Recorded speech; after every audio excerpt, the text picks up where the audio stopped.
મિત્રો કેમ છો? કાચો ગુજરાતી આપ સૌને જય શ્રી રામ. મજામાં હશે.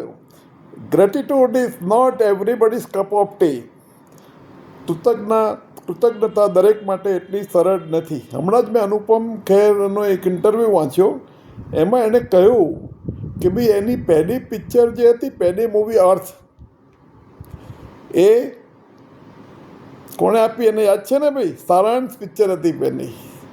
મહેશ ભટ્ટ એનો ડાયરેક્ટર હતો ને. મહેશ ભટ્ટે એને પહેલો બ્રેક આપ્યો બોલિવૂડમાં. અને એ પિક્ચર એટલી બધી સક્સેસફુલ કે બેસ્ટ ફિલ્મનો એવોર્ડ મળ્યો અને અનુપમ ખેરને બેસ્ટ એક્ટરનો એવોર્ડ મળ્યો. મહેશ ભટ્ટને બેસ્ટ ડાયરેક્ટરનો એવોર્ડ મળ્યો. બીજા ઘણા બધા એવોર્ડ મળ્યા એ પિક્ચરને. ખરેખર જોરદાર મૂવી હતું. 1984માં આવેલું હતું. મારા જનરેશનના ઘણા લોકોએ જોયું હશે એનું. અને અર્થ જોરદાર હતું. મહેશ ભટ્ટનું યાદ હશે એનું. અર્થ પછી 2 વર્ષ પછી આ આવ્યું ને આ પણ સુપરહિટ ગયું. ને આ બંને પિક્ચરે એનું મહેશ ભટ્ટને એક જોરદાર ડાયરેક્ટર તરીકે, એનું મિનિંગફુલ મૂવીઝના ડાયરેક્ટર તરીકે એસ્ટાબ્લિશ કર્યા, જે કોમર્શિયલ સક્સેસ પણ લાવી શકે છે એનું.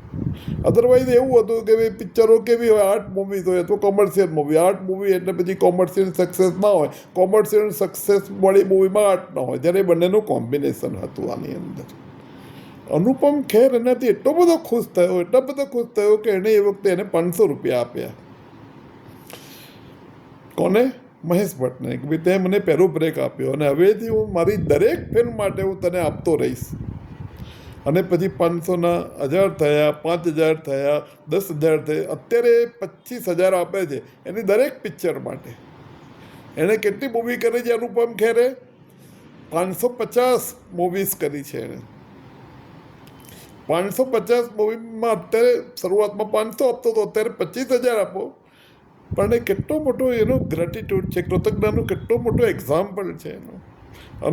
અનુપમ ખેર જેટલો એક્ટર તરીકે સારો છે એનાથી વધારે પણ એનો હ્યુમન બિંગ તરીકે સારો છે, પ્રુવ થાય છે. એની સામે આપણે અમિતાભ બચ્ચનનું ઉદાહરણ લઈએ. અમિતાભ બચ્ચન આના ફાધર તો બહુ જોરદાર એસ્ટાબ્લિશ હતા, હરિવંશરાય બચ્ચન. માતા પણ એસ્ટાબ્લિશ હતી, તેજી બચ્ચન. પણ અમિતાભ બચ્ચન જ્યારે બોમ્બેમાં આવ્યો બોલિવૂડમાં, કારણ કે આ લોકો બધા દિલ્હીમાં એસ્ટાબ્લિશ હતા, ત્યારે એને કોઈ ઓળખતું નહોતું અને સ્ટ્રગલ કરતો હતો બોલિવૂડમાં પોતાની એન્ટ્રી માટે. ત્યારે મહેમૂદે એને બ્રેક આપ્યો.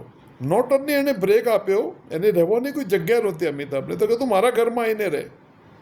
એ 2-3 વર્ષ મહેમૂદના ઘરે રહ્યો અને મહેમૂદની પિક્ચરોમાં કામ કરીને પછી ધીરે ધીરે એસ્ટાબ્લિશ થઈ ગયો અને સુપરસ્ટાર થઈ ગયો. આજની તારીખે બી એનું સુપરસ્ટારડમ અસ્તિત્વમાં છે.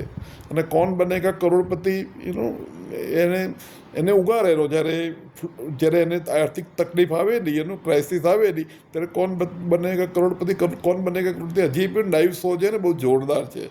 અમિતાભ બચ્ચનની એક્ટિંગ વિશે કે એની ડાયલોગ ડિલિવરી વિશે કશું કહેવાનું નથી. He is best of the best એનો.